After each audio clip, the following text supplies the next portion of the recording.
ఘనదేవుడు మహోన్నతుడు సర్వశక్తిని మంతుడైన యేసుక్రీస్తు నామములో మీకందరికీ శుభములు తెలుపుకుంటున్నాను.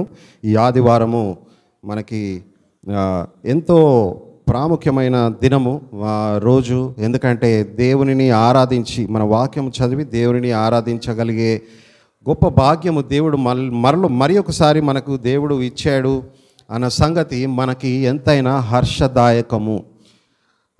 కాబట్టి ఆ ఆరాధనలోకి వెళ్ళే ముందు మనము ప్రతి సండే కూడా కొన్ని వాక్య భాగమును ధ్యానించుకొని వాక్యము ద్వారా బలపడి తద్వారా దేవుని మనము ఆరాధిస్తాము.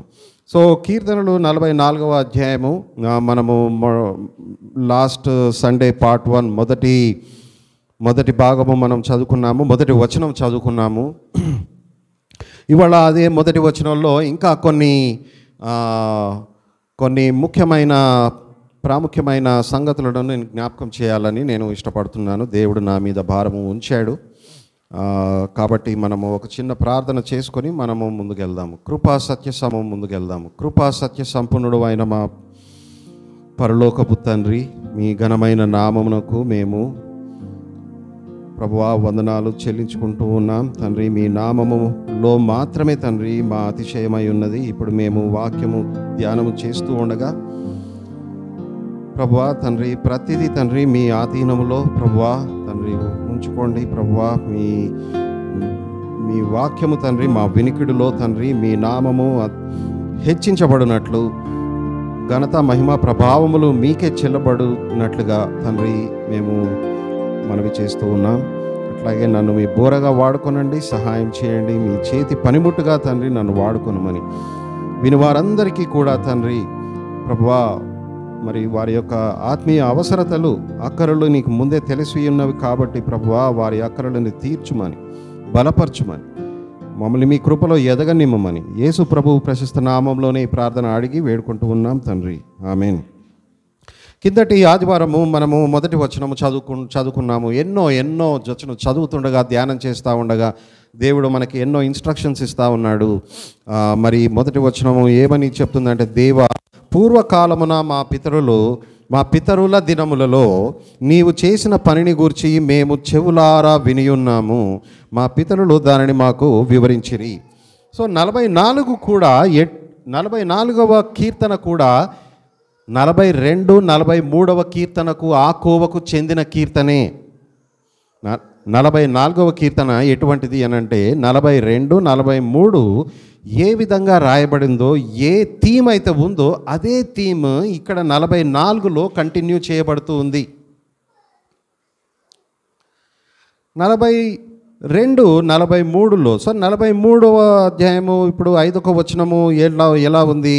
నా ప్రాణమా నీవు ఏల కృంగి ఉన్నావు, నాలో నీవేల తొందరపడుచున్నావు.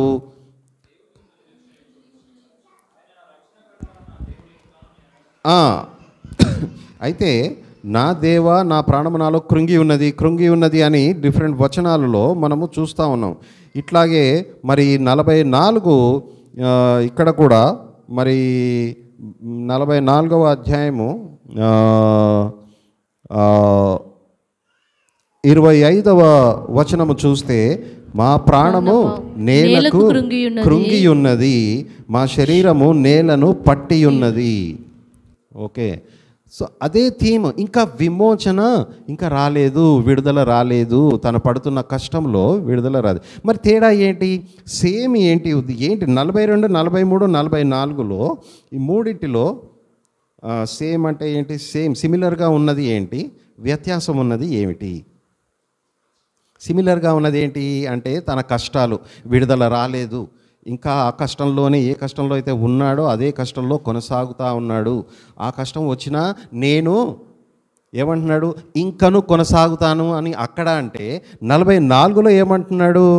ఇక్కడ 18, 17లో ఇదంతయు మా మీదికి వచ్చినను మేము నిన్ను మరువలేదు. Similarities between 42, 43 and 44. ఇంకనూ మేము కొనసాగుతామని అక్కడంటే ఇక్కడ ఏమంటున్నాడంటే మరి నిన్ను మరువలేదు. ఎట్లా మరువలేదు? మామూలు విషయాలలో, మామూలు సందర్భాలలో మరవకుండా ఉన్నారా?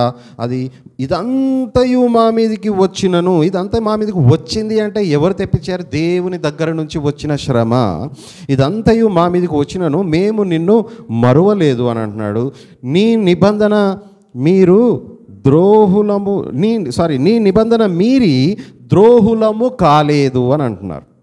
తర్వాత మా హృదయము వెనుకకు మరలిపోలేదు, మా అడుగులు నీ మార్గమును విడిచి తొలగిపోలేదు.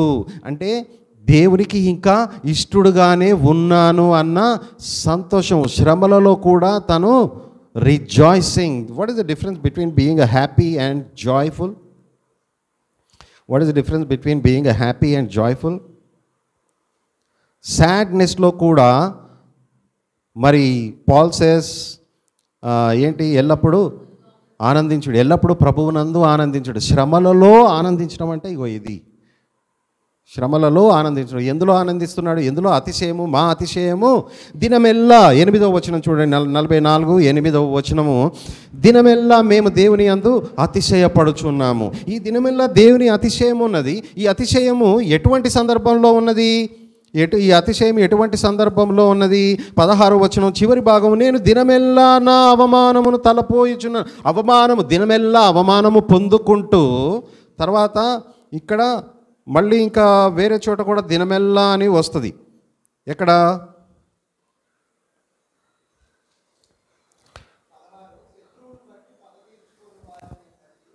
అక్కడే చెప్పాను. అదొక వచనము. నేను దినమెల్లా నా అవమానమును తలపోయిచున్నాను. 22 మరొక చోట వస్తుంది 22వ వచనం. నిన్ను బట్టి దినమెల్లా మేము వధింపబడుచు ఉన్నాం. సో ఏంటి ఇక్కడ కంక్లూజన్? దినమెల్లా మేము వధింపబడుచున్నాము. ఎందును బట్టి? నా విశ్వాసాన్ని బట్టి. నేను దేవుని యందు నమ్మిక ఉంచుతున్నాను కాబట్టి నేను దినమెల్లా నేను వధింపబడుచున్నా, దినమెల్లా నేను అవమానము తీసుకుంటున్నా. ఈ రెండు సందర్భాలలో, ఈ రెండు కష్టమైన విషయాలలో ఉన్న పైన 8వ వచనం ఏమంటుందంటే, నేను దినమెల్లా దేవుని యందు అతిశయపడుతున్నాను అని చెప్తా ఉన్నాడు కీర్తనకారుడు. ఇవన్నీ సిమిలారిటీస్ కదా. మరి వ్యత్యాసం ఏంటి? ఇవన్నీ సిమిలారిటీస్. ఆ శ్రమల గుండా వెళుతున్నప్పుడు కూడా దేవునిలో అతిశయపడుతున్నాడు, దేవునిలో ఆనందిస్తూ ఉన్నాడు, దేవుని వాగ్దానాల మీద ఆధారపడతా ఉన్నాడు. ఇవన్నీ సిమిలారిటీస్. వ్యత్యాసం ఏంటో చూపెడతారా? వ్యత్యాసము అందులో గూఢమై ఉంది. 42 అధ్యాయము. దుప్పి నీటి వాగుల కొరకు ఆశపడినట్లు దేవా నీ కొరకు నా ప్రాణము ఆశపడుచున్నది. మరి 44 మొదటి అధ్యాయము. దేవా పూర్వకాలము నా పితరుల మా పితరులు. తర్వాత ఏంటి? నీవు చేసిన పనిని గూర్చి మేము, నేను కాదు, మేము. తర్వాత మళ్ళా మా పితరులు, నా కాదు, మా పితరులు. దానిని మాకు, నాకు కాదు, మాకు అంటే ఏంటి? మా ఫ్యామిలీస్కి, మా క్లాన్కి, మాకు. అక్కడ 42, 43లో ఒంటిగా వ్యక్తిగా ఆ కీర్తనకారుడు తన వ్యక్తిగత విషయము నేను, నా ప్రాణము అనని సంబోధిస్తూ ఉన్నాడు. రైట్? దేవుని సన్నిధికి నేనెప్పుడు వచ్చేదను? రాత్రింబగళ్ళు నా కన్నీళ్ళు, నాకు అన్నపానములాయను జనసమూహము. తర్వాత నేను దేవుని మందిరమునకు వారిని నడిపించిన సంగతి జ్ఞాపకము చేసుకునగా నా ప్రాణము నాలో కరిగి ఉన్నది, నా ప్రాణమా నీవేళ కృంగి ఉన్నావు. ఇవన్నీ నా అని వ్యక్తిగత. అంటే విశ్వాసి వ్యక్తిగతంగా తను ఎట్లాగైతే శ్రమల గుండా వెళుతూ ఉన్నాడో ఆ ఒక్క విశ్వాసికి మాత్రమే కష్టాలు రావట్లేదు. దీన్ని బట్టి మనం తెలుసుకోవాల్సింది ఏంటి? It is not just one believer who goes through these trials and tribulations, right? It is not just, the trials and tribulations are just not limited to one believer, but can you complete the next? It is not just limited to one believer. ఈ trials and tribulations, ఈ ఏమంటాం తెలుగులో, ఈ యొక్క శ్రమలు అన్నీ కూడా ఒక విశ్వాసికి మాత్రమే పరిమితమై లేవు. సో నెక్స్ట్ సెంటెన్స్ మీరు కంప్లీట్ చేస్తారా? సంఘంలో ఉన్న ప్రతి విశ్వాసికి ఈ శ్రమలు వస్తాయి అని ఇక్కడ మనకు కన్ఫర్మ్ అవుతుంది. వ్యత్యాసం చూసారా? వ్యత్యాసం ఇక్కడ 17వ వచనంలో ఇదంతయు మా మీదికి వచ్చినను, మేము అంటున్నాడు, నేను కాదు, మేము నిన్ను మరవలేదు, రైట్, మీరు నీ నిబంధన మీరి ద్రోహులము కాలేదు, మా హృదయము వెనుకకు మరలిపోలేదు, మా అడుగులు అని అంటున్నాడు. సో అక్కడ నా అనుంది, ఇక్కడ కమ్యూనిటీ, ఒక కమ్యూనిటీయే వస్తుంది, సంఘం అంతా వస్తుంది. అంటే సంఘంలో ఉన్న ప్రతి ఒక్కరు కూడా శ్రమల గుండా వెళతారు. ఎవరో సంఘంలో ఎక్కడో ఒక వ్యక్తికి శ్రమలు అనుభవించడం కాదు, సంఘంలో ఉన్న ప్రతి వ్యక్తికి శ్రమలు వస్తాయి. 44వ అధ్యాయం 1వ వచనము.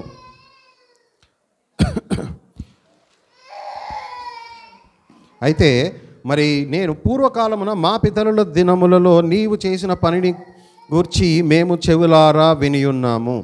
అయితే పూర్వకాలమున అంటే ఏమనుకుంటున్నారు? ఇంగ్లీష్లో ఏమనుంది? O God, we have heard with our ears, our fathers have told us what deeds you performed in their days, in the days of old.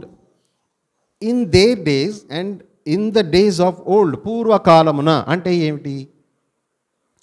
మా పితరుల దినములలో అంటే ఏంటి? వినవాళ్ళ మళ్ళీ అనగనగా ఒక రోజా?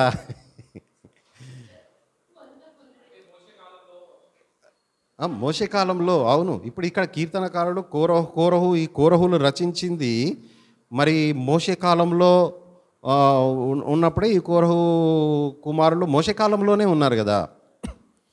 సో వాళ్ళ పితరులు ఏవైతే చెప్పారో విని ఈ కోరహు కుమారులు రచించిన గ్రంథం ఇది, కీర్తన ఇది. అయితే మరి ఈ పూర్వకాలమున అంటే డెఫినెట్గా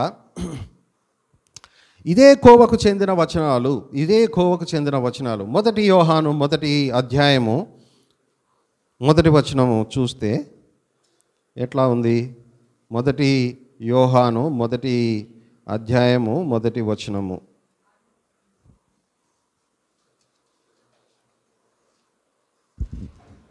మొదటి యోహాను జీవవాక్యమును గూర్చినది ఆది నుండి ఏది ఉండెనో, మేమేది వింటిమో, కన్నులారా ఏది చూచితిమో, ఏది నిదానించి కనుగొంటిమో, మా చేతులు దేనిని తాకి చూచెనో అది మీకు తెలియచేయుచున్నాము. Can you relate, Charles sisters, can you relate that Psalm 44 verse 1 and here 1 John 1:1? Relation మీకు కనబడుతుందా ఏమైనా? ఇక్కడ ఏం చెప్తున్నారో అక్కడ ఏం చెప్పబడుతుంది? అక్కడ మా పితరులు, ఇక్కడ ఏమంటున్నాడు? మా పితరులు మాకు ఏమంటున్నాడు? మా పితరుల దినములలో నీవు చేసిన పని గురించి మేము చెవులారా వినియున్నాము. చెవులారా అన్న పదానికి ఏంటి? చెవులారా అన్న పదానికి మీనింగ్ ఏంటి? మనం లాస్ట్ సండేనే చెప్పుకున్నాం. చెవులారా వినియున్నామంటే ఏదో వినటం కాదు. అక్కడ చెవులారా వినటం కాదు. నేను విన్నాను అంటే అయిపోతుంది కదా. చెవులారా విన్నాను అంటే ఏంటి? మనస్ఫూర్తిగా. అందులో ఏమున్నదంటే that shows the intensity of the heart. ఇష్టం కాదు, అదే ఇష్టము అని చెప్పేస్తానులే. ఇష్టం అని అనకుండా మళ్ళీ ఇష్టం అనేది అయిపోతుంది. ఇష్టం, ఎంత ఇష్టంతో వాళ్ళు వింటున్నారు. That shows the intensity of the heart. That shows the pleasure. వాళ్ళ ఆనందం. చెవులారా. యోబు కూడా నేను కనులారా చూచితిని. నా యోబు 42:5, right? I have heard by the hearing of thine ear but now mine eye seeth thee. నేను కనులారా చూచుచున్నాను కదా, వినికిడి చేత నేను వింటిని. కానీ ఏమనుంది యోబు 42:5లో? కానీ నేను కనులారా చూచుచున్నాను. ఓకే, 42:5. వినికిడి చేత నిన్ను గూర్చిన వార్త నేను వింటిని, ఇప్పుడు నేను కనులారా చూచుచున్నాను. అక్కడ సో ఈ వినటం, చూడటం, ఈ విషయాలన్నీ ఇప్పుడు ఈరోజు నేను మాట్లాడాలనుకుంటున్నాను. 1వ వచనంలోనే ఉన్నాము. Let us not hurry to complete the chapter, don't worry about it. But మా పితరుల దినములలో నీవు చేసిన పనిని గురించి మేము చెవులారా వినియున్నాము. ఏంటి వినటం అంటే ఏమిటి? వినటం అంటే ఇక్కడ 1 యోహాను 1వ వచనంలో ఆది నుండి ఏది ఉండేనో. ఈ ఆది అనేది ఏంటి ఇక్కడ? అక్కడనేమో ద డేస్ ఆఫ్ ఓల్డ్, పూర్వకాలమునందు అని ఉన్నాడు. ఇక్కడనేమో ఆది అందు ఉన్నాడు, ఆది అందు అని అన్నాడు. మొదటి యోహాను 1వ అధ్యాయము 1వ వచనంలో ఆది అన్న పదానికి అర్థం ఏంటి?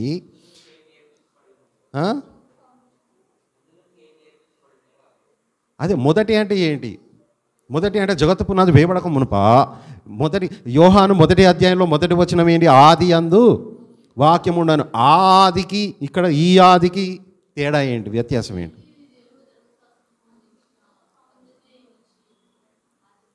దేవుడి ధర్మశాస్త్రం ఇచ్చిన ఇది యోహాను 1వ అధ్యాయంలోనా? యోహాను 1వ అధ్యాయంలో, యోహాను 1వ అధ్యాయము 1వ వచనంలో ఇశ్రాయేలును నడిపించడం ఏంటి? ఆది నుండి అంటే ఏ ఆది? జగత్తు పునాది వేయబడక ముందు ఉన్న ఆదియా, లేకపోతే ధర్మశాస్త్రం ఇచ్చిన రోజుకెళ్ళుంచా? జగత్తు పునాది అయితే మళ్ళీ చదవండి ఖచ్చితంగా. యోహాను 1వ అధ్యాయం 1వ వచనం చదవాల్సిందే. ఇంకా జీవవాక్యమును గూర్చినది లేదు. నేను అనేది 1 యోహాను 1వ వచనం కాదు. యోహాను రాసిన పత్రిక 1వ అధ్యాయము 1వ వచనము. యోహాను రాసిన పత్రిక 1వ అధ్యాయం, అదే చదువుతున్నాను.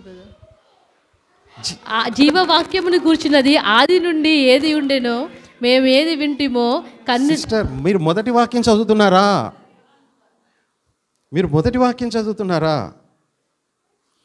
ఆది యందు వాక్యం ఉండెను అని చదవట్లేదే. ఆది యందు వాక్యం ఉండెను, వాక్యము దేవుని యొద్ద ఉండెను, వాక్యము దేవుడై ఉండెను. ఇక్కడ ఉన్న ఆది అంటే ఏమిటి? నెక్స్ట్ వర్స్కి వెళ్ళకండి.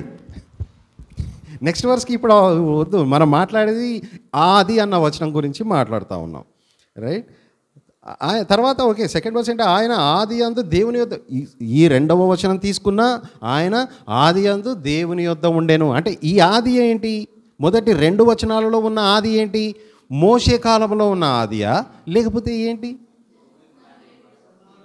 జగత్తు పునాది వేయబడక మునుపు యేసుక్రీస్తు వారు ఈ భూమి మీదికి రాకుండా ఉన్నప్పుడు pre incarnate existence is eternal existence. యేసుక్రీస్తు వారు భూమి మీద రాక ముందట నుంచి త్రిత్వములో 2వ వ్యక్తి అయిన దేవుడుగా ఉన్నాడు అనేది ఈ వాక్యము కరెక్ట్గా బోధిస్తూ ఉంది. ఇక్కడ ఆది అంటే మరి ప్రీ ఇన్కార్నేట్ జీసస్ గురించి మాట్లాడితే 1 యోహానులో ఉన్న ఆది దేని గురించి మాట్లాడుతుంది? 1 యోహానులో ఉన్న ఆది దేని గురించి మాట్లాడుతుంది?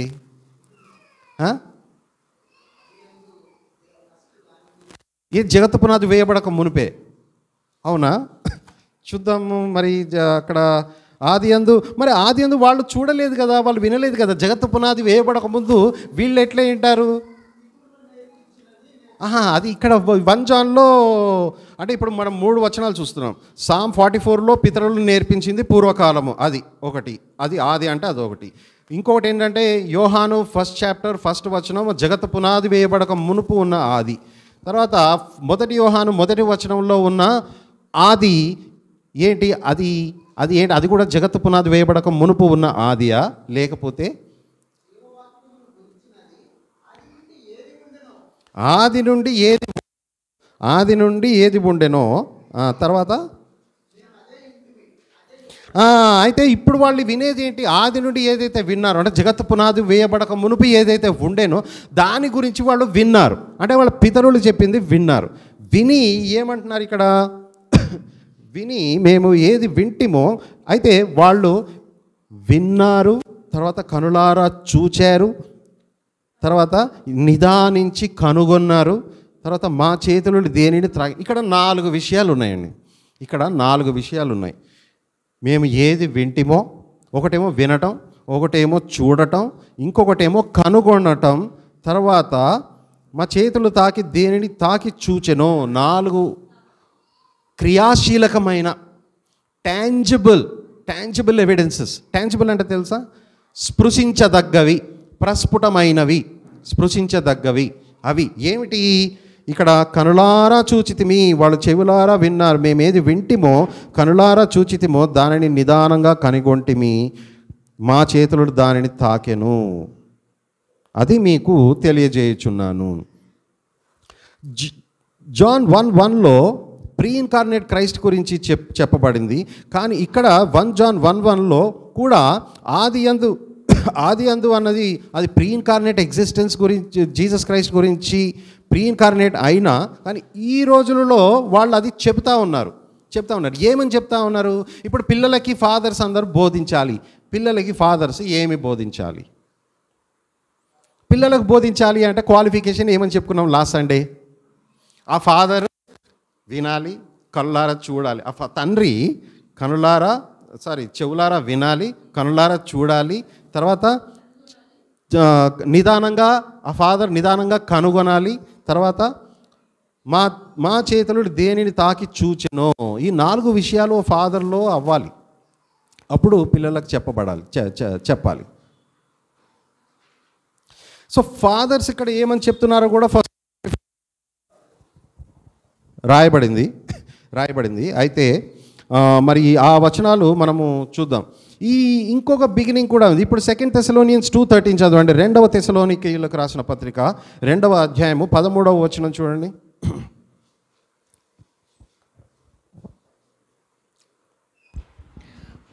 2వ తెస్సలోనికీయులు 2వ అధ్యాయం 13వ వచనం. ప్రభువు వలన ప్రేమింపబడిన సహోదరులారా, ఆత్మ మిమ్మను పరిశుద్ధపరచుట వలనను మీరు సత్యమును నమ్ముట వలనను రక్షణ పొందుటకు దేవుడు ఆది నుండి మిమ్మల్ని ఏర్పరచుకొన్నను గనుక మేము మిమ్ముని బట్టి ఎల్లప్పుడూ దేవునికి కృతజ్ఞతాస్తుతులు చెల్లింపబద్దులమై ఉన్నాము. ఇక్కడ ఉన్న ఆది నుండి అంటే ఏమిటి?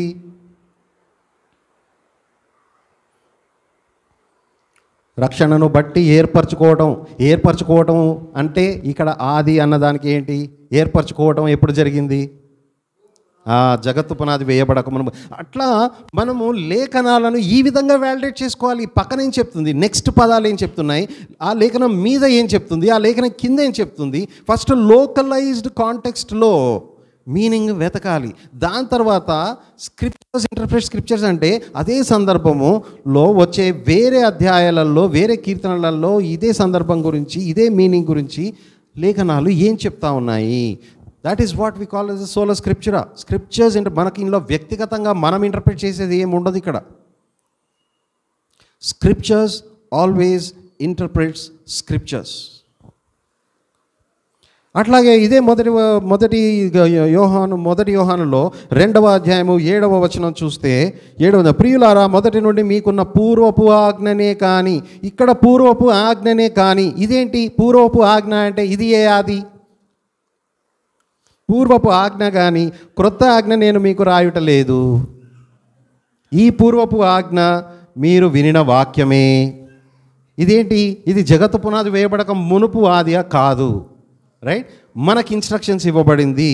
రైట్, ఆజ్ఞ. మరియు కొత్త ఆజ్ఞను మీకేమి రాయట్లేదు. మనం నిన్ననే చెప్పుకున్నాం, నేనేమి మీకు కొత్తవి రాయట్లేదు, నేను పాతయ్య మీరు విన్నవి చూసినవి మళ్ళీ నేను రాస్తా ఉన్నాను అని చెప్తా ఉన్నాడు కదా. కాబట్టి అట్లాగే 2వ అధ్యాయం 7వ వచనం చదివాం. 2వ అధ్యాయం 13వ వచనం చూడండి. తండ్రులారా మీరు ఆది నుండి ఉన్నవానిని ఎరిగి ఉన్నారు గనుక మీకు వ్రాయుచున్నాను. తండ్రులారా మీరు ఆది, అందుకే తండ్రికి ఏమి ఉపదేశం ఇవ్వబడ్డది చూడండి ఇక్కడ. మీరు ఆది నుండి ఉన్నవారిని ఎరిగి ఉన్నారు కనుక మీకు వ్రాయిచున్నాను. పిల్లలకి ఎటువంటి ఉపదేశం ఇవ్వబడ్డది? పైన 12 చిన్న పిల్లలారా ఆయన నామమును బట్టి మీ పాపములు క్షమింపబడినవి గనుక మీకు వ్రాయుచున్నాను. వెంటనే సువార్త వినగానే నీకు వెంటనే వచ్చిన అష్యూరెన్స్ ఏమిటి? నీ పాపములు క్షమించబడ్డవి అనేది నీకు కన్ఫర్మ్ అవుతుంది. ఆ ఆనందం, there is a joy in the heart that your sins have been forgiven. కాబట్టి చిన్న పిల్లలారా ఆయన నామమును బట్టి మీ పాపములు క్షమింపబడినవని గనుక మీకు వ్రాయిచున్నాను. కానీ చిన్న పిల్లల నుండి నువ్వు ఆత్మీయంగా తండ్రిగా ఎదగాలి అన్నప్పుడు మీరు ఆది నుండి ఉన్నవానిని ఎరిగి ఉన్నారు కనుక మీకు వ్రాయిచున్నాను. యవనస్తులారా మీరు దుష్టుని జయించి ఉన్నారు కనుక మీకు వ్రాయిచున్నాను. చిన్నపిల్లలారా మీరు తండ్రిని ఎరిగి ఉన్నారు కనుక మీకు వ్రాయిచున్నాను. తండ్రులారా, మీరు ఆది నుండి ఉన్నవారిని ఎరిగి. చూసారా ఎన్నిసార్లు రిపీట్ అయిందో? సేమ్ సెంటెన్స్ మళ్ళీ మళ్ళీ రిపీట్ చేస్తూ ఉన్నారు. ఓకే, సో ఇంకోటి 2వ అధ్యాయము 24వ వచనంలో కూడా చూస్తే 24 అయితే మీరు మొదటి నుండి దేనిని వింటిరో అది మీలో నిలువనీయుడి.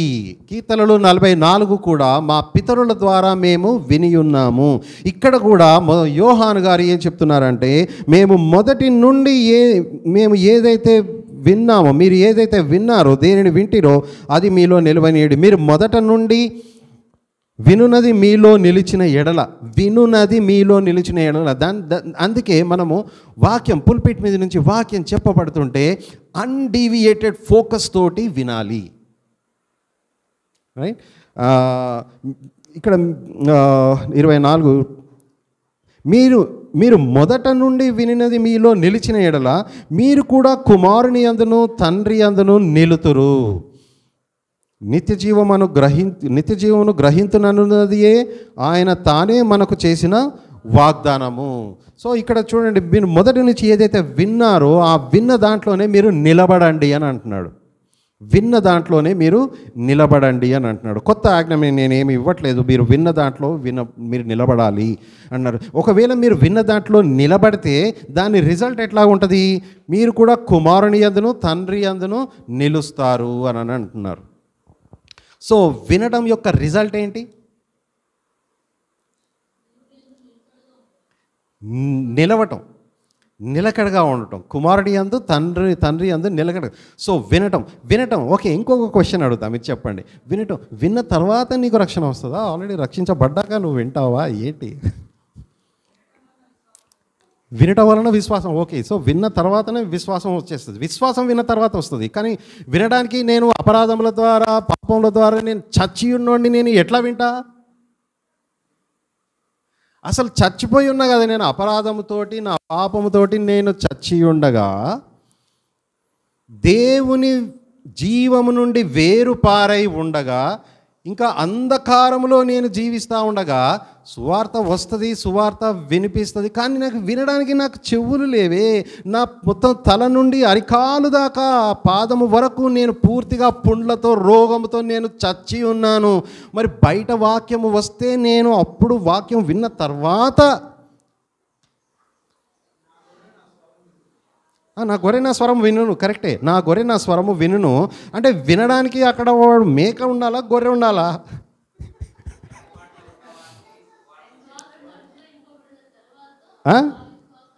ఏం అనుగ్రహింపబడిన తర్వాత? ఫెయిత్ అనుగ్రహింపబడిన తర్వాత వింటాం. విన్న తర్వాత వాక్యం వింటే విశ్వాసం వస్తుందని అన్నారు కదా. ఇప్పుడు మీరే రోమ 10:17 వాక్యం ఏం చెప్తుంటే, మీరు వాక్యం వినటం ద్వారా విశ్వాసం వచ్చును అని ఉన్నది. కాబట్టి విశ్వాసం తర్వాత వస్తుంది, ముందు వినాలి. కానీ ముందు వినాలి అంటే చచ్చిపోయిన వాడు ఎట్లా వింటాడు?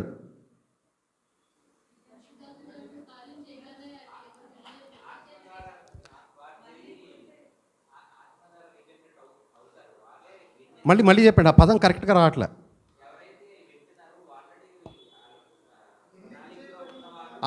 ఆ వర్డ్ రావట్లేదు బ్రదర్, ఒక్కటే వర్డ్ చెప్పండి. రీజనరేషన్ అని చెప్పు. రీజనరేషన్ అవ్వాలి. మీరు అట్లా ఉంటే మనతోటి మనం అందరం ఒకటే పేజ్లో ఉన్నట్టు. So it's I'm trying to get that you speak that keywords. ఇక్కడ మన keyword I know you all understand that, but ఆ కీవర్డ్స్ అనేది ఇక్కడ రావాలి. సో వినుటకు ముందు నాకు తెలియకుండా, నా ప్రమేయం లేకుండా, నా కన్సెంట్ లేకుండా దేవుని ఆత్మ నా ఆత్మ మీద ఉండి నా ఆత్మను ఉజ్జీవింపచేస్తాడు. సో ఉజ్జీవము, రీజనరేషన్ అనేది మనం తెలుగులో ఇంకేదైనా పదం వాడవచ్చా? ఉజ్జీవము, పునర్జీవింపజేయడం తర్వాత అప్పుడు విన్న వాక్యము ఏమవుతుంది? విశ్వాసపు కళ్ళతో చూసి నీకు వినగలిగే చెవులు రీజనరేషన్లో ఇస్తాడు, చూడగలిగే కన్నులు నీకు రీజనరేషన్లో ఇస్తాడు. ఈ రీజనరేషన్ టాంజిబుల్ కాదు, ఇది ఇన్విజిబుల్. అది ఆత్మకార్యము, పరిశుద్ధాత్మ దేవుడు చేసిన కార్యము. పరిశుద్ధాత్మ దేవుడు చేసిన కార్యము విశ్వాసి ఆత్మ మీద చేసే కార్యము. ఇది ఎవరికి కనబడదు, ఆ విశ్వాసికి కూడా తెలియదు. మరి విశ్వాసికి ఎప్పుడు తెలుస్తుంది? విన్న తర్వాత ఎట్లా తెలుస్తుంది? తను రిపెంట్ అవుతూ ఉంటాడు. అందుకే నా గొర్రెలు నా స్వరము వినను అని అంటే, మరి వినడానికి ముందు ఆ వ్యక్తి గొర్రె అయి ఉండాలి. ఎవరికి వాళ్ళు నాకు నేను గొర్రెనవుతాను, నాకు నేను మేకనవుతాను, ఎవరికి వాళ్ళు ఎట్లా పడితే అట్లా ఎవరికి వాళ్ళు మార్చుకోలేరు. ఇది ఎవరి ఆధీనంలో ఉంది? ఇది కేవలం తండ్రి అయిన దేవుడు మొట్టమొదటిగా జగత్తు పునాది వేయబడక మునుపు తను ఎవరినైతే ఎన్నుకున్నారో వారు ఈ సమయంలో వింటారు. అయితే వినడానికి ముందు ఏ ప్రక్రియ జరగాలి? పరిశుద్ధాత్మ దేవుని ద్వారా జరిగించబడే పునరుజ్జీవ కార్యము అనేది జరిగించబడాలి. అది ఎవరికి తెలియదు, ఆ వ్యక్తికి కూడా తెలియదు. విన్న తర్వాత ఆ వ్యక్తికి తెలుస్తుంది. సువార్త విన్న తర్వాత ఆ వ్యక్తికి తెలుస్తుంది. తెలిసినప్పుడు వారి మనోనేత్రములు తెరవబడతాయి, వారి చెవులు అప్పుడు వింటారు. అందుకే వినగలిగే చెవులు, చూడగలిగే కన్నులు దేవుని దగ్గర నుంచి వస్తాయి ఈ సామెతలు. రైట్? సో మరి ఇక 3వ అధ్యాయము 11వ వచనము, ఇదే 1 యోహాను 3వ అధ్యాయము 11వ వచనము. మన ఒకరినొకడు ప్రేమింపవలనది మొదటి నుండి మీరు వినిన వర్తమానమే కదా. మొదటి నుండి అంటే ఏంటి? ఇక్కడ జగత్తు పునాది వేయబడక మునుపు కాదు. ఓకే, జగత్తు పునాది వేయబడక మునుపు కాదు. తర్వాత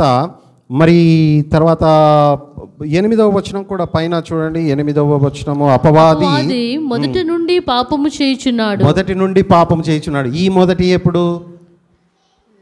అపవాది జగత్తు పునాది వేయబడక మునుపు ఆదాము అవ్వ స్టార్ట్ చేసినప్పుడు.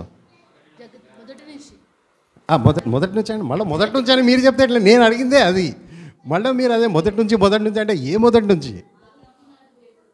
అయ్యో, జగత్తు పునాది వేయబడక ముందు అప్పుడు లూసిఫర్ బాగానే ఉన్నాడు కదా. తోసివేయబడ్డాక అప్పుడు స్టార్ట్ అయింది కదా, హ్యూమన్ హిస్టరీ స్టార్ట్ అయిపోయింది కదా. హ్యూమన్ హిస్టరీ స్టార్ట్ అయింది కదా. కాబట్టి ఎప్పటి నుంచి ప్రార్థన చేస్తున్నాడు? ఈ అపవాది ఎప్పటి నుంచి తప్పు చేస్తున్నాడు? త్రోసివేయబడ్డప్పటి నుంచి తప్పు చేస్తున్నాడు కదా. ఆ లూసిఫర్స్ ఉన్నారు ఆల్రెడీ అక్కడ. నాకు ఈ ప్రైడ్ కావాలి అని అక్కడ కోరుకున్నాడు, అక్కడి నుంచి మొదలైంది. అదే కదా మీరు అనేది. సో అక్కడ అందరూ క్రియేషన్ చేయబడ్డది. క్రియేషన్ అంటే భూమి పునాదులు వేయబడ పరలోకంలో జరుగుతున్న ప్రక్రియ అది. రైట్? సరే అండి. అయితే మరి ఇక్కడ దీనిని బట్టి ఇక్కడ 10వ వచనంలో చూడు, దీనిని బట్టి దేవుని పిల్లలు ఎవరో అపవాది పిల్లలు ఎవరో తేటపడును. రైట్? 9వ వచనం ఏంటి? 8 నుంచి చదవండి. అపవాది మొదటి నుండి పాపము చేయుచున్నాడు గనుక పాపము చేయువాడు అపవాది సంబంధి. అపవాది యొక్క క్రియలను లయపరచుటకే దేవుని కుమారుడు ప్రత్యక్షమాయెను. దేవుని మూలముగా పుట్టిన ప్రతి వానిలో ఆయన బీజము నిలుచును గనుక వాడు పాపము చేయడు. వాడు దేవుని మూలముగా పుట్టినవాడు గనుక పాపము చేయజాలడు.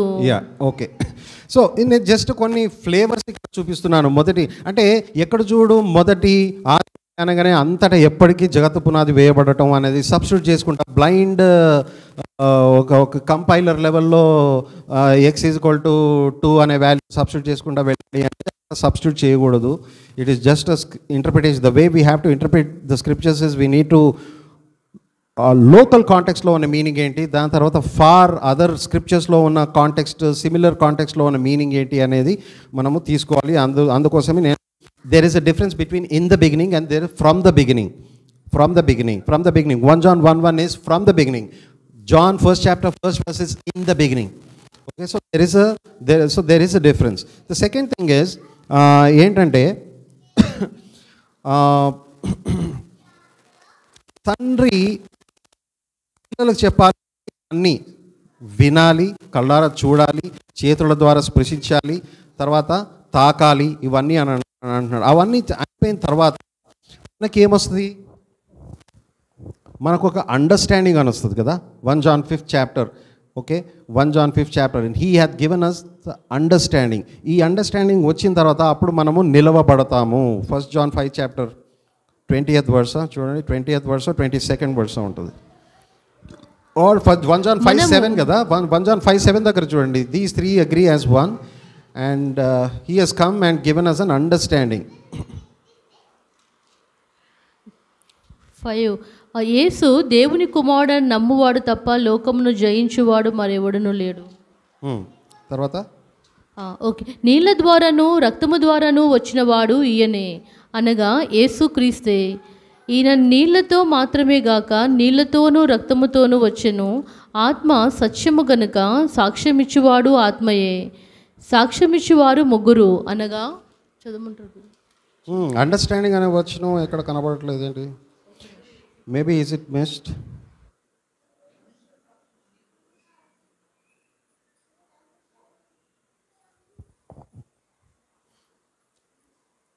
And he had given us an understanding. So ఏంటి ఇప్పుడు? నేను ఇప్పుడే ఇస్తాను.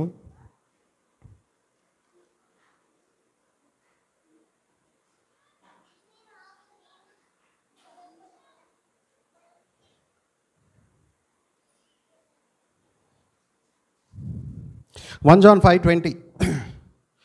1 John 5:20. And we know that the Son of God has come and given us an understanding so that we may know him who is true, and we are in him who is true, and in his Son Jesus Christ. He is the true God and eternal life. Little children, keep yourselves from idols.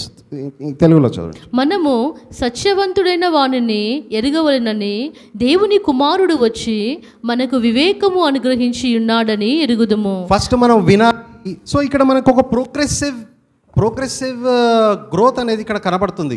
ఏంటి? 1 యోహాను 1వ వచనంలో మనము progressive growth కనబడుతుంది. అక్కడ వాళ్ళు మా పితరులు వాళ్ళ కాలంలో ఏ విధంగా, అంటే యేసుక్రీస్తు ఉన్న రోజుల్లో వాళ్ళు ఏ విధంగా హ్యాండిల్ చేశారు, మేము ఏది వింటిమో వాళ్ళ పితరుల ద్వారా ఏది విన్న తర్వాత వాళ్ళు కళ్ళారా చూచిన తర్వాత నిదానించి కనుగొన్నారు అంట. కనుగొన్న తర్వాత మా చేతులు దేనిని తాకి చూచెను అని అన్నాడు. ఇక్కడ ప్రోగ్రెసివ్ ఉంది. ఇక్కడ ఈ రోజుల్లో మన ప్రతి విశ్వాస విషయంలో కూడా అలాగే ఆ ప్రోగ్రెషన్ కనబడాలి. సువార్త, మన బయట నుంచి సువార్త విన్నప్పుడు, ఫస్ట్ నువ్వు విన్నప్పుడు అక్కడ నీకు లిమిటెడ్ అండర్స్టాండింగ్ ఉంటుంది. అందుకే నీ పాపములు క్షమించబడ్డావని ఒక అది మాత్రమే తెలుస్తుంది నీకు. దాని తర్వాత నువ్వు గ్రో అయిపోయిన తర్వాత నువ్వు ఎదుగుతున్నప్పుడు నీకేం తెలుస్తుంది? నీ నీ రీజనరేషన్ అయిన తర్వాత పరిశుద్ధాత్మ దేవుడు నీలో నివసిస్తున్నప్పుడు నీలో నువ్వు క్రీస్తును నువ్వు చూస్తావు, కనులారా చూస్తావు. నీలో క్రీస్తు ఏ విధంగా కనబడతాడు? ఇదే కదా నిన్న రాత్రి కూడా మనం చెప్పుకున్నాం కదా. ప్రతి విశ్వాసిలో క్రీస్తు ఉంటాడు, సంఘములో కూడా క్రీస్తు ఉంటాడు, సంఘంలో క్రీస్తు జీవిస్తాడు. అందుకే ప్రతి విశ్వాసంలో మనం క్రీస్తును చూడాలి. ఇక నువ్వు జీవించువాడను నేను కాదు, క్రీస్తే నా యందు జీవిస్తున్నాడు. మరి క్రీస్తు నీ జీవితంలో ప్రస్ఫుటం అవ్వాలి కదా. వేరే వాళ్ళు అందరూ కూడా క్రీస్తుని చూడా. విన్నారా పాట? అందరూ నాలో క్రీస్తుని చూడా. తర్వాత థ్యాంక్ యూ, నింపుము దేవా. రైట్? అందరూ నాలో క్రీస్తుని చూడాలి. ఫస్ట్ వింటాము, విన్న తర్వాత నాలో క్రీస్తు కనబడాలి, నాలో క్రీస్తు అందరూ చూడాలి. అప్పుడు ఏమైతే నేను సాక్షిగా ఉంటాను, క్రీస్తుకు సాక్షిగా ఉంటాను. తర్వాత ఏమవుతుంది? అప్పుడు నేను కనుగొంటిని. ఏం కనుగొన్నావు? క్రీస్తుని నువ్వు కనుగొనలే, క్రీస్తే నన్ను కనుగొన్నాడు. ఇది అంత చెప్పిన తర్వాత మళ్ళీ మొదటికి రివర్స్ అయితే చాలా ప్రాబ్లం అయింది. నేను క్రీస్తుని ఎప్పుడూ కనుగొనలేదు. ఆదాము పడిపోతే దేవుడే వెతుక్కుంటూ వచ్చాడు. చెట్టు పక్కకు దాక్కుంటే ఆదామా ఎక్కడున్నావు అని దేవుడే కదా వెనక్కి వచ్చి అడిగింది. యేసుక్రీస్తే కదా పేతురు వెళ్ళకు భుజం తట్టి మళ్ళీ నా సంఘం కాయు అని పేతురుని చెప్పాడు. దేవుడే కదా. మనం ఎప్పుడు దేవుని వెతకము. సర్చ్ ద లార్డ్ అని అంటది. దేవుడు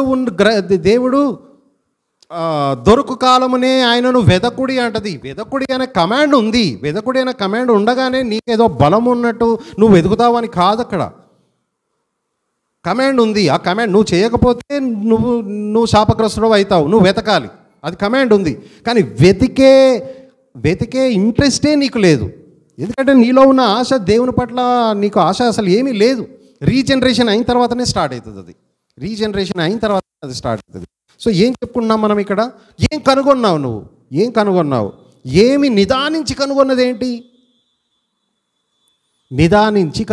నిదానించి దేవుని గురించి నువ్వు కనుగొన్నదేంటి? నీ గురించి నువ్వు కనుగొన్నదేంటి? చెప్పండి. నేను భ్రష్టుడను అని. సముద్రం అంతటి భ్రష్టత్వం నా హృదయంలో ఇంకా ఉంది అని. రీజనరేషన్ అయిన తర్వాత కూడా సముద్రం అంతటి భ్రష్టత్వం నాలో ఉంది. కానీ నేను ఆ భ్రష్టత్వంకి నేను దాసుడుగా ఉండట్లేదు. ఇప్పుడు పరిశుద్ధాత్మ దేవుడికి నేను దాసుడుగా ఉంటున్నాను. నాలో భ్రష్టత్వము ఇంకా ఉంది. తర్వాత దేవుడు తీర్పు తీర్చేవాడు, కృపయును తీర్పును తీర్చే దేవుడు. కీర్తనలు 44కి వెళ్ళాలి. మళ్ళీ మనం ఇక్కడ ఏమి చెప్తున్నారు, వాళ్ళు అక్కడ ఏం కనుక్కుంటున్నారు. కీర్తనలు 44 మొదటి అధ్యాయము 1వ వచనము. దేవా, పూర్వకాలమున మా పితరుల దినములలో నీవు చేసిన పనిని గూర్చి మేము చెవిలారా వినియున్నాము. మా పితరులు దానిని మాకు వివరించిరి. అయితే వీళ్ళు ఏం కనుగొన్నారు? నీవు నీ భుజబలము చేత అన్యజనులను వెళ్ళగొట్టి మా పితరులను నాటితివి. సో ఇక్కడ ఏం కనుగొన్నారు వాళ్ళు? దేవుడు అన్యజనులను వెళ్ళగొట్టాడు. దేవుడు అన్యజనులను వెళ్ళగొట్టి ఏం చేశాడు? మా పితరులను నువ్వు నాటావు అంటే ఒకరిని బహిష్కరించాడు, ఇంకొకరిని నాటాడు. ఒకరిని బహిష్కరించడం అంటే ఏంటి? దేవుడు ఒకరి మీద న్యాయం తీరుస్తున్నాడు, ఇంకొకరి మీద దేవుడు కృప చూపిస్తున్నాడు. Do you understand this? దేవుడు ఒకరిని బహిష్కరించాడు. ఎవరిని బహిష్కరించాడు? కనాను దేశంలో ఉన్న అన్య దేవతలను పూజించే వాళ్ళను, ఏది జెబ్యూసైట్స్, యామరైట్స్, హిట్టైట్స్, వీళ్ళందరూ ఉన్నారు కదా, వీళ్ళందరినీ కూడా దేవుడు కనాను దేశంలో నుంచి వాళ్ళని బహిష్కరించాడు. ఇది 2nd వర్స్కి మళ్ళీ మనం డీటెయిల్గా వద్దాం. వాళ్ళని బహిష్కరించి మా పితరులను నువ్వు నాటావు అంటే ఏంటి? విశ్వాసిని నాటావు అని అంటున్నాడు అక్కడ. అంటే విశ్వాసి ఒక చెట్టుతో సమానము ఇక్కడ, రైట్? విశ్వాసి జీవితము ఒక చెట్టుతో సమానం. ఏ విధంగా అంటాను ఇక్కడ? విశ్వాసి మా పితరులను నువ్వు నాటావు అని అంటున్నాడు. సో ఇంకొక లేఖన సహాయం ఏం తీసుకోవచ్చు?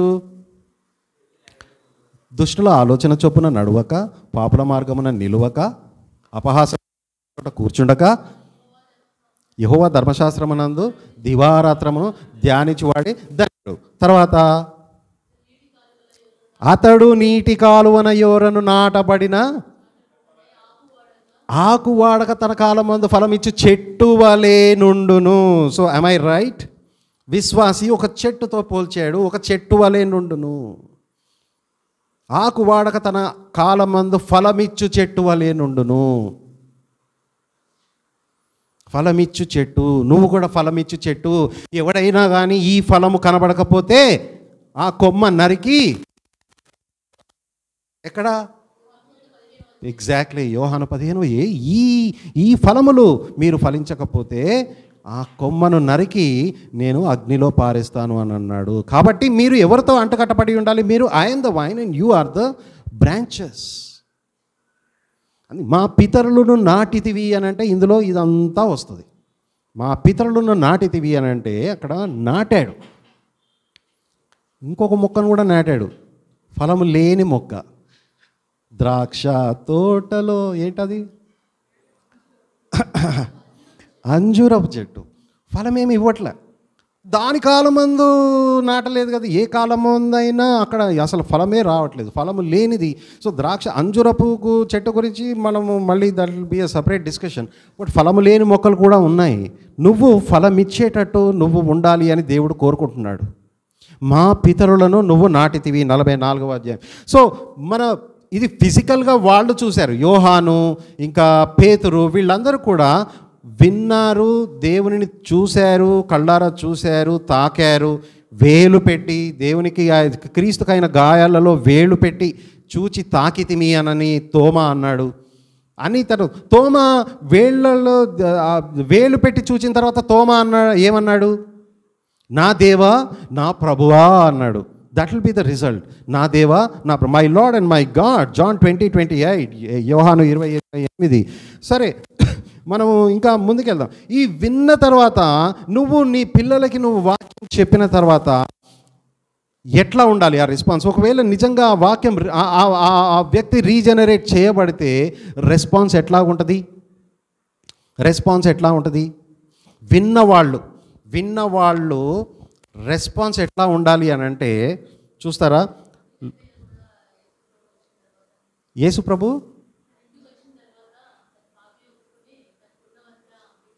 బీద వాళ్ళకి ఇచ్చాడు. అది కనబడాలి, ప్రస్ఫుటంగా కనబడాలి. తనకున్నవంతా బీదలకి ఇచ్చేశాడు. సో ఏవి ఎవిడెన్సెస్గా ఏవి కనబడకపోతే అసలు కాజే లేదన్నట్టు కదా. That is what we say it is the cause. మనం ఏదో ప్రస్ఫుటంగా బీదలకు అందరికీ ఇవ్వగానే మన ఫినిష్డ్ వర్క్ ఆఫ్ క్రైస్ట్కి ఇది అడిషనల్గా ఉంటుంది అనేది మనం అట్లా అనట్లేదు. That is an evidence. It's a cause and it's an effect. ఇక్కడ స్విచ్ చేస్తే అక్కడ లైట్ వెలగాలి, రైట్? ట్యాప్ ఓపెన్ చేస్తే కింద వాటర్ రావాలి. వాటర్ రావట్లేదు అని అంటే then the tap is closed. There is no cause. When there is no evidence there is no cause. So మరి ఇప్పుడు లూకా 24వ అధ్యాయము 32వ వచనం చూడండి, విన్నవాళ్ళు ఏ విధంగా రెస్పాండ్ అయ్యారు. లూకా 24వ అధ్యాయము 32వ వచనం. లూకా 24:32.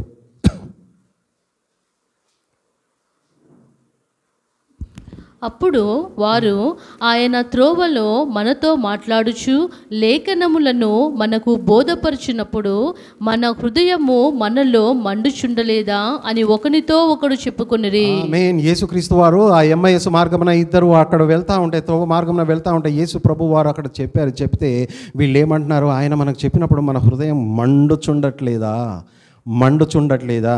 ఇక్కడ కూడా ఉంది కదా వాక్యం, is not my word like fire.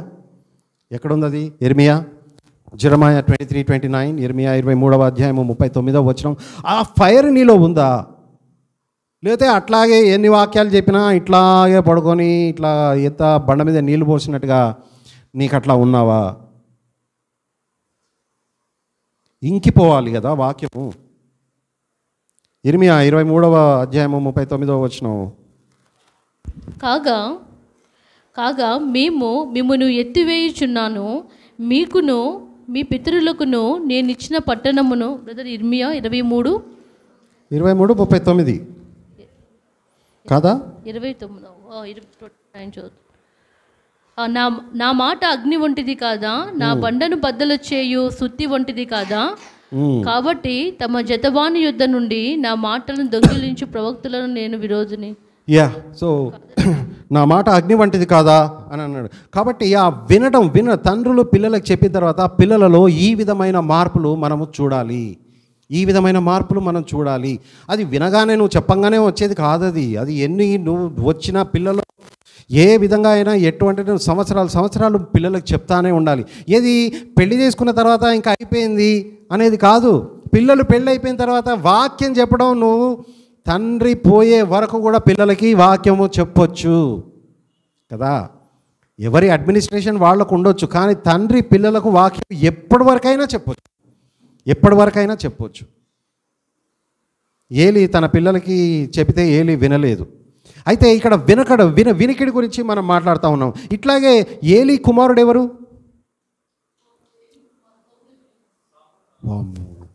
ఏలి కుమారుడు సమయల్ కుమారులు అనట్లే నేను. ఆ ఏలి కుమారులు సమయల్ కాదా?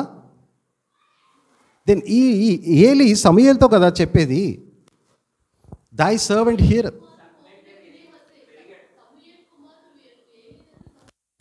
ఏలి దగ్గర సమయలు పెరిగాడు. అయితే అక్కడ సమయలు ఏమంటాడు? దై సర్వెంట్ హియర్ అని అంటాడు కదా, సెలవీయుడి.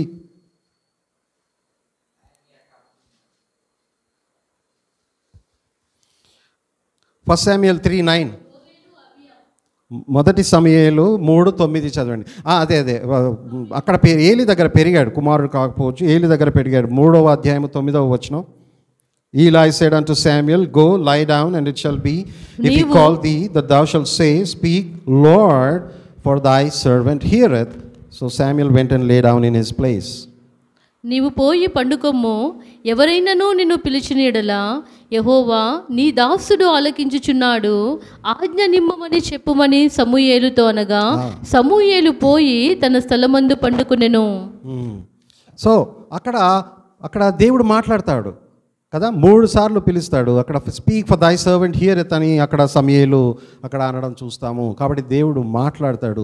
అట్లాగే తండ్రులు పితరులు కూడా పిల్లలతోటి మాట్లాడాలి, దేవుని విషయంలో మాట్లాడాలి. మాట్లాడినప్పుడు వాళ్ళు పిల్లల యొక్క రెస్పాన్స్ ఎట్లా ఉంటుందంటే, is not my word like a fire, అది దేవుని కార్యం, నీ కార్యం, నువ్వు చేయాల్సింది కాదు, అది దేవుని కార్యము. కాబట్టి వాళ్ళ హృదయాలు మండుచూ ఉన్నవి. అట్లాగే లిడియా కూడా, ఏది అపోస్తుల కార్యాలు 16వ అధ్యాయం 14వ వచనము, and he has opened the heart of the Lydia. Because her heart is opened, then she has testified she has attended unto the things of the Lord. అపోస్తుల కార్యాలు 16:14. అప్పుడు లూదియాను దైవభక్తి గల ఒక స్త్రీ వినుచుండెను. ఆమె ఊదా రంగు పొడెను అమ్ము తుయతైర పట్టణస్తురాలు. ప్రభువు ఆమె హృదయమును తెరిచిన గనుక పౌలు చెప్పిన మాటలు యందు లక్ష్యముంచెను.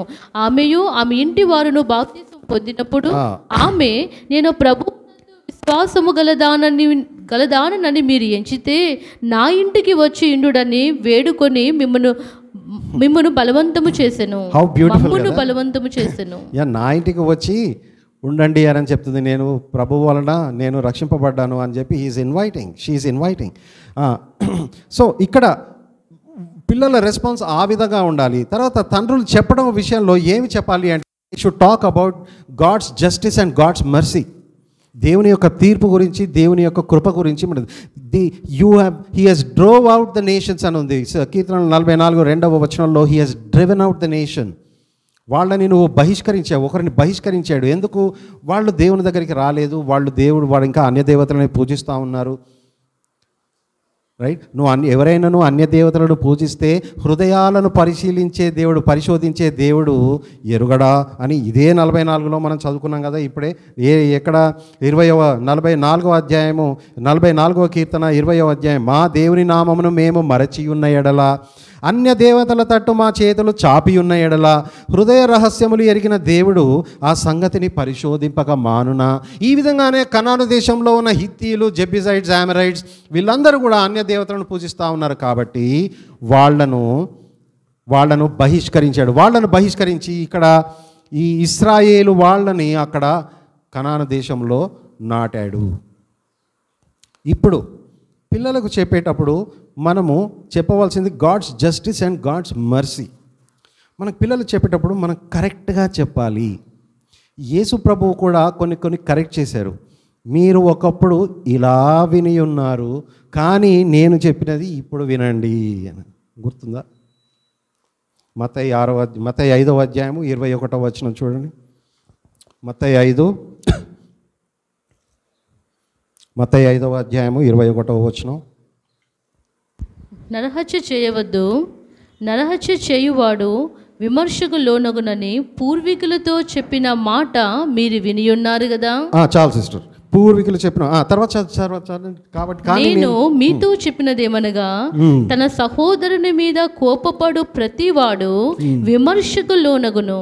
తన సహోదరుని చూచి వ్యర్థుడా అని చెప్పువాడు మహాసభకు లోనగును. చాలు సిస్టర్. తర్వాత 27, వ్యభిచారము చేయవద్దని చెప్పబడిన మాట మీరు విన్నారు కదా. నేను మీతో చెప్పినది ఏమనగా, ఒక స్త్రీని మోహపు చూపుతో చూచు ప్రతివాడు అప్పుడే తన హృదయమందు ఆమెతో వ్యభిచారము చేసిన వాడగును. 31, తన భార్యను విడనాడు వాడు ఆమెను పరిత్యాగ పత్రము ఇయ్యవలనని చెప్పబడి ఉన్నది కదా. నేను మీతో చెప్పినది ఏమనగా, వ్యభిచార కారణమును బట్టి గాక తన భార్యను విడనాడు ప్రతివాడును ఆమెను వ్యభిచారినిగా చేయుచున్నాడు. 38, కంటికి కన్ను పంటికి పళ్ళు అని చెప్పబడిన మాట మీరు విన్నారు కదా. చెప్పబడిన మాట మీరు విని ఉన్నారు. ఒకప్పుడు మీరు ఇట్లా విన్నారు, ఒకటప్పుడు మీరు ఇట్లా చెప్పబడింది. వాటి ఇంటర్ప్రిటేషన్ వాళ్ళకి రాంగ్గా అర్థమైంది. యేసు ప్రభు వారు వచ్చి ఇప్పుడు ఆ ఇంటర్ప్రిటేషన్ కరెక్ట్ చేస్తూ ఉన్నాడు. కాబట్టి పంటికి పన్ను,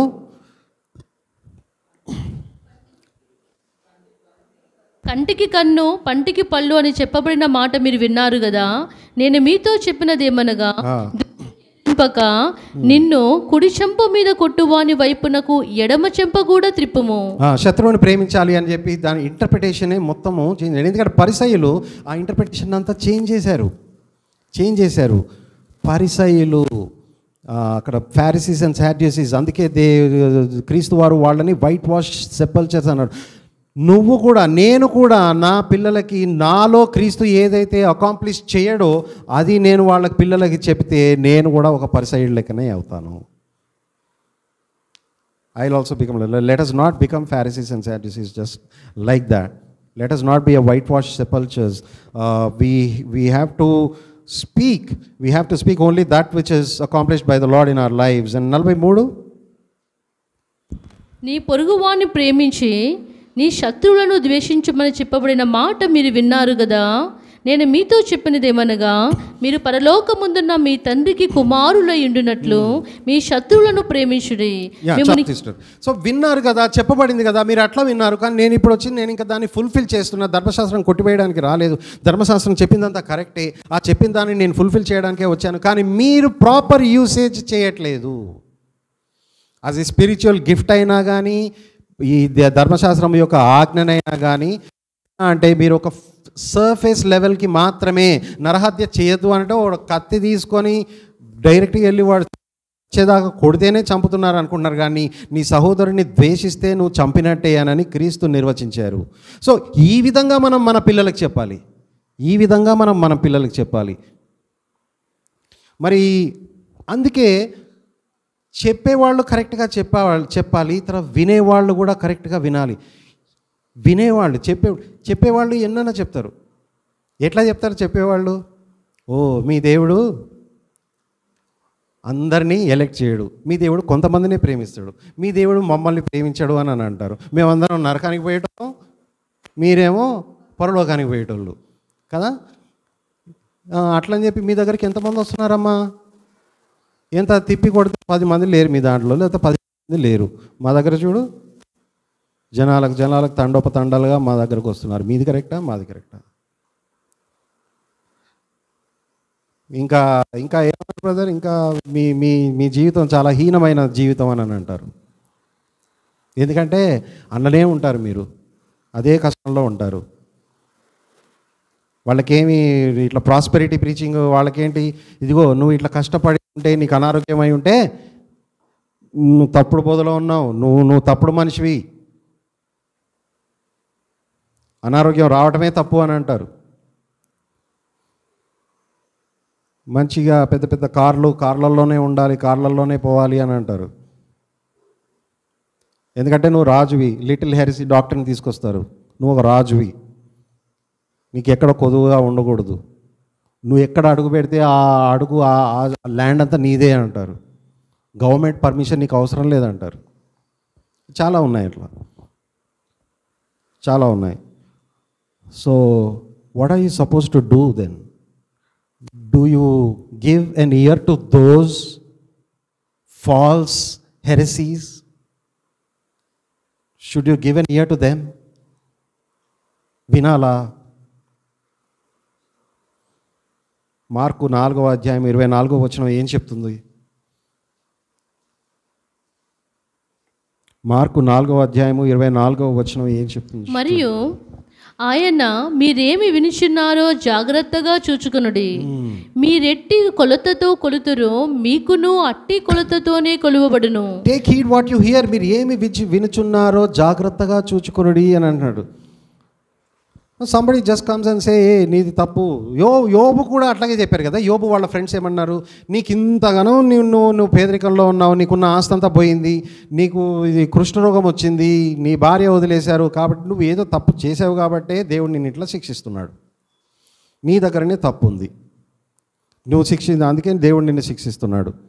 ఆల్ మిజరబుల్ కంఫర్టర్స్ ఆర్ ఈ అన్నాడు యోబు వాళ్ళని చూసి. అప్పుడు దేవుడు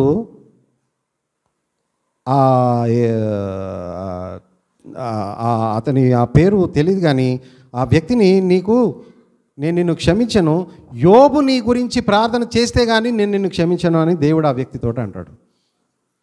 ఆ వ్యక్తి మళ్ళీ యోబు దగ్గరికి వెళ్ళి దయచేసి నువ్వు నా గురించి ప్రార్థన చెయ్యి, ఇంటర్సెషన్ చెయ్యి అని యోబు ఆ వ్యక్తిని గురించి ప్రార్థన చేస్తే దేవుడు అప్పుడు క్షమిస్తాడు. అంటే యోబు ఎంత కరెక్ట్గా ఉన్నాడో దేవుడి పట్ల అనేది మీరు ఆలోచించండి. సో అట్లా ఫాల్స్ లైస్, ఫాల్స్ టీచింగ్స్, ఫాల్స్ హెరెసిస్ వినకండి దయచేసి. The moment you come to know it is a prosperity gospel, you don't have to give a hearing for that. You need to correct it. You need to expose it. The moment you expose, వాళ్ళు వెళ్ళిపోతారు, ఇంకా వాళ్ళు నీతో మాట్లాడాడు. నువ్వు expose చేయకుండా వింటానే ఉంటావు చూడు, వాళ్ళు ఇంకా మాట కదా, వాళ్ళు పాట కూడా పాడతారు నీతోటి. ఇంకా యూ కరెక్టెడ్ ఆర్ మీరు ఎక్స్పోజ్ చేయలేకపోయినా you have to just say I disagree with you, that's it, I'm not going to hear you, I disagree with you, అంతే. That's it. But take heed what you hear is a command. ఇక్కడ hearing గురించి, వినికిడి గురించి మాట్లాడుతూ ఉన్నాము. Take heed what you hear. పితరులు చెప్పింది వినాలి. పితరులు చెప్పింది ఎవరు చెప్పినా కానీ ఆ విన్న దాంట్లో వాక్య ప్రకారంగా ఎంతుందో గమనించాలి. ఆ విన్న వాక్యంలో విన్న తర్వాత, చూసిన తర్వాత, కనుగొంటిమి తర్వాత, తాకెను తర్వాత, ఇవన్నీ చేసిన తర్వాత మళ్ళీ ఏం చేయాలి? అప్పుడు వేరే వాళ్లకు మళ్ళీ చెప్పాలి, సువార్త ప్రకటించాలి. ఓకే, సో ఇక్కడ నేను ఈ విషయంలోనే ఒక 2 వాక్యాలు నేను చెప్పి నేను క్లోజ్ చేస్తాను. ఇర్మియా 23:18. ఇర్మియా 23వ అధ్యాయము 23:18 అని అంటే 16 నుంచి చదవాలి. ఇర్మియా 23వ అధ్యాయము 16, 17, 18, 16 నుంచి 20 వచనాలు. సైన్యములకు అధిపతి యెహోవా ఇలాగు సెలవిచ్చుచున్నాడు, మీకు ప్రవచనములు ప్రకటించు ప్రవక్తల మాటలను ఆలకింపకుడి, వారు మిమ్మను భ్రమపెట్టుదురు. వారు నన్ను తృణీకరించు వారితో మీకు క్షేమము కలుగునని యెహోవా సెలవిచ్చిననియు, ఒకడు తన హృదయ మూర్ఖత చొప్పున నడువగా వానితో మీకు కీడు రాదనియు చెప్పుచు యెహోవా ఆజ్ఞను బట్టి మాట్లాడక తమకు తోచిన దర్శనమును బట్టి పలుకుదురు. యెహోవా మాట విని గ్రహించినట్లు ఆయన సభలో నిలిచివాడెవడు? నా మాటలను గ్రహించినట్లు దాని లక్ష్యము చేసిన వాడెవడు? ఇదిగో యెహోవా యొక్క మహోగ్రతను పెనుగాలి బయలు వెలుచున్నది. అది భీకరమైన పెనుగాలి, అది దుష్టుల తల మీదికి వెళ్ళున దిగును. తన కార్యమును సఫలపరచుటకును తమ హృదయాలోచనలు నెరవేర్చు వరకు యెహోవా కోపము చల్లారదు. అంత్య దినములలో ఈ సంగతిని మీరు బాగుగా గ్రహించుదురు. చాలు. సో యెహోవా మాట విని, ఇక్కడ మళ్ళీ విని 18వ వచనంలో యెహోవా మాట విని గ్రహించాలి. Hearken. Is there a difference between hearken and hearing? Hearken unto me the Lord says, the voice of the Lord, hearken unto me. Hearing అంటే ఏంటి? హియరింగ్కి హార్కనింగ్కి తేడా ఏంటి? ఇప్పుడు హార్కన్ అన్న వర్డ్ ఎవరు వాడట్లేదు. ఓల్డ్ కేజీవి దాంట్లో నీకు 10 రూపాయలు ఇస్తా, యేసుక్రీస్తు ప్రభు అని చెప్పు అని అంటే 10 రూపాయల కోసం చెప్పేస్తాడు. విన్నాడు కాబట్టి చెప్పాడు, ఇచ్చావు కాబట్టి చెప్పేస్తాడు. అది హార్కనా? కాదు. నీ మనసుతోటి, నీ అండర్స్టాండింగ్ తోటి యేసుక్రీస్తు ప్రభు అని నువ్వు గ్రహించి, దేవుని పరిశోధించి పరిశీలనగా చేసి, ఇర్మియా 23 ఇందులోనే ఉందనుకుంటా, 9:23, ఇర్మియా 9:23లో పరిశీలనగా చూసి అప్పుడు యెహోవా విరిగిన నలిగిన మనసునే అందులోనే ఆనందిస్తాడు అన్న విషయాలు అవన్నీ స్వతహాగా తెలుసుకొని అక్కడ చేయాలి. ఇక్కడ ఏమంటున్నాడు 18లో, యెహోవా మాట విని గ్రహించినట్లు ఆయన సభలో నిలుచువాడేవాడు, నా మాటను గ్రహించినట్లు దాని లక్ష్యము చేయువాడు ఎవడు? ఇంకా యెషయా 51వ అధ్యాయము, యెషయా 51వ అధ్యాయము మొదటి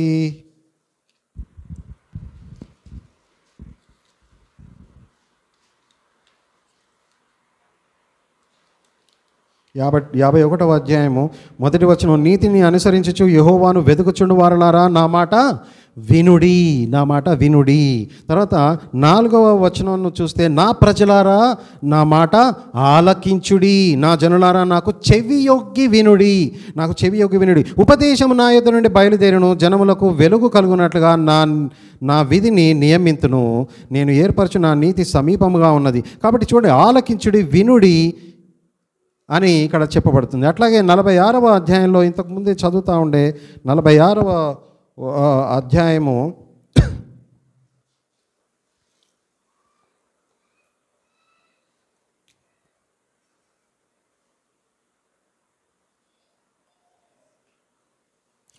మూడవ వచనం, యాకోబు ఇంటి వారలారా, ఇశ్రాయేలు ఇంటి వారిలో శేషించిన వారలారా, గర్భమున పుట్టినది మొదలుకొని నా చేత భరింపబడిన వారలారా, తల్లి ఒడిలో కూర్చుండినది మొదలుకొని నేను చంక పెట్టుకొనిన వారలారా, తర్వాత నా మాట ఆలకించుడి, ముదిమె వచ్చి వరకు నిన్ను ఎత్తుకొని వాడను, నేనే తల వెంట్రుకలు నెరయి వరకు నిన్ను ఎత్తుకొని వాడను, నేనే చేసి ఉన్నాను, చంక పెట్టుకొని వాడను నేనే, నిన్ను ఎత్తుకొనుచూ రక్షించువాడను నేనే. ఒకసారి ఎత్తుకోవడం కాదు, ఇంకా నిన్ను ఎత్తుకొనుచు మళ్ళీ పడతావు, మళ్ళీ దేవుడు నిన్ను లేపుతాడు. రైట్? యా. సో ఈ వచనాలతోటి నేను ఇప్పటికి ముగిస్తాను. చిన్న ప్రార్థన చేసుకొని ముగిద్దాం. కృపా సత్య సంపన్నుడు అయిన మా పరలోకపు తండ్రి, పరిశుద్ధత గల దేవ, మీ ఘనమైన నామమును బట్టి తండ్రి వందనాలు చెల్లించుకుంటూ ఉన్నాం. విన్న వాక్యమును తండ్రి మేము తండ్రి చేయడానికి మీ కృపను అందించమని యేసు ప్రభు ప్రశస్త నామంలోనే ఈ ప్రార్థన అడిగి వేడుకుంటూ ఉన్నాం. ఇట్లంటే మార్కు 7వ అధ్యాయంలో కూడా, మత్తయి 7వ అధ్యాయంలో కూడా, మత్తయి 7:28, ఈ నా మాటలు విని దాని ప్రకారము చేయకుండిన వాడు ఎలాంటి వాడు? బండ మీద ఇల్లు కట్టుకునేవాడా? ఇసుక మీద ఇల్లు కట్టుకునేవాడు? ఈ మాట విని మళ్ళీ చేయాలి, చేసిన తర్వాత మళ్ళీ ఇంకోరికి చెప్పాలి. So that will be the conclusion. Okay, thank you.